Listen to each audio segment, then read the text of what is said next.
তো আমাদের আল্লামা নুরুল হুদা ফয়েজী রাহিমাহুল্লাহ তিনি ইন্তেকাল করলেন। এই ঐক্যের বীজ জাতীয় উলামা শাইখ আইম্মা পরিষদ 2023 সালের হুরমতে আকসা কনফারেন্স থেকে শুরু করেছে, আজ পর্যন্ত অব্যাহত আছে। বাংলাদেশে রাষ্ট্রীয়ভাবে ইসলামকে ক্ষমতায় না নেওয়া পর্যন্ত আমাদের মিশন অব্যাহত থাকবে। যদি আমরা না পারি, আমাদের সন্তানরা একদিন এই দেশে কালেমার পতাকা উড়াবে ইনশাআল্লাহ। তো হুজুরের ইন্তেকালের কারণে আমি উস্তাদজিকে ওই দিনও বলেছি যে যেহেতু আমাদের মুরব্বী, আমি বলতাম উনি একজন বাদশাহ।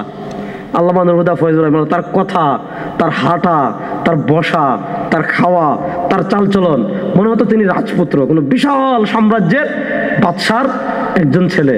এরকম একজন মহান উম্মাহ প্রেমিক আলেমকে আমরা হারিয়েছি।